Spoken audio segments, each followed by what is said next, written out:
अस्सलामुअलैकुम अंसारी किचन में welcome back. एक और नई रेसिपी के साथ आपकी खिदमत में हाजिर हूं। अगर आप हमारे चैनल पर नए तो हमारे चैनल को सब्सक्राइब कर लें, बेल के बटन को दबा दें ताकि आने वाली तमाम तर वीडियो आपको टाइमली मिल सके। ज्यादा से ज्यादा आप हमें लाइक करें, ज्यादा से ज्यादा आप हमें कमेंट्स करें और ज्यादा से ज्यादा हमारी रेसिपी को आगे आप शेयर करें। अगर कोई नई रेसिपी आपको हमसे सीखनी है तो आप हमें कमेंट्स करके बताएं, इंशाल्लाह हम आपको बहुत ही कमर्शियल और प्रोफेशनल अंदाज से बनाना बताएंगे। तो जनाब, आज कौरमा मसाले की रेसिपी लेके आपकी खिदमत में हाजिर हुआ हूं।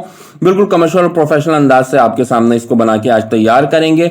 आपने भी इसको लाजमी ट्राई करना है, इंशाल्लाह आपको बिल्कुल ही कमर्शियल और प्रोफेशनल सा एक टेस्ट मिलेगा इस मसाले को यूज करने के बाद। तो चले हम देखते हैं कि कौरमा मसाले के लिए हमें किन किन चीजों की जरूरत पड़ेगी।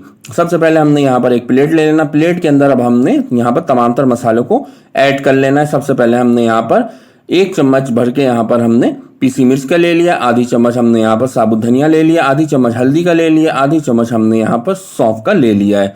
याद रहे ये मसाले हमारे 750 ग्राम से लेकर 1000 ग्राम तक के गोश्त के लिए है। इसके साथ साथ हमने आधी चम्मच सौंफ का लिया, आधी चम्मच हमने यहाँ पर सफेद जीरा ले लिया, आधी चम्मच हमने यहाँ पर काला नमक ले लिया, आधी चम्मच हमने यहाँ पर चिकन पाउडर का ले लिया, आधी चम्मच काला जीरा आपने ले लेना है।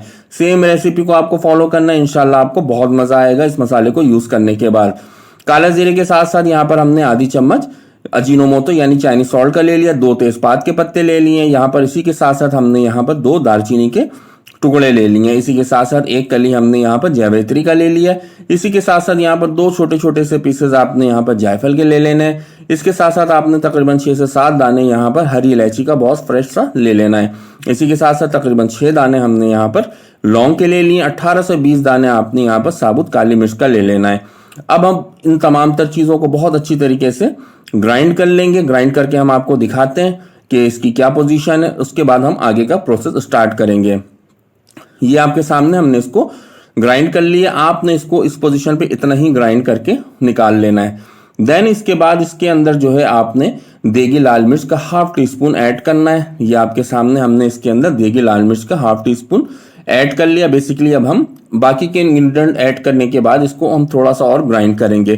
केवड़ा वाटर आपने यहाँ पर ½ टीस्पून ऐड करना है और कुछ कतरे यहाँ पर आपको केवड़ा एसेंस के ऐड करने हैं। ऐड करने के बाद आप इसको मिक्स करेंगे। देन उसके बाद आप इसको दोबारा से बहुत अच्छी तरीके से ग्राइंड कर लेंगे। ये आपके सामने हमने इसको बहुत अच्छी तरीके से यहाँ पर दोबारा से ग्राइंड कर लिया। अब हम इसमें कुछ खड़े गरम मसाले ऐड करेंगे। साबुत काली मिर्च के 5 से 6 अदद यहाँ पर हम ऐड कर देंगे। लौंग के 5 से 6 अदद ऐड कर देंगे। साबुत यहाँ पर हरी इलायची के 5 से 6 अदद ऐड कर देंगे। बिल्कुल कमर्शियल अंदाज से ये रेसिपी मैंने आपको बताई। ये मसाला आप लाजमी ट्राई करें अपने घर में, इंशाल्लाह आपको बहुत ज़्यादा मज़ा आएगा। अगर रेसिपी आपको पसंद आए तो हमारे चैनल को लाइक करें, सब्सक्राइब करें और ज़्यादा से ज़्यादा शेयर करें। तो इंशाल्लाह दोबारा एक नई रेसिपी के साथ जल्द आपसे मुलाकात होगी। तो दुआओं में मुझे याद रखिएगा। अल्लाह हाफिज़।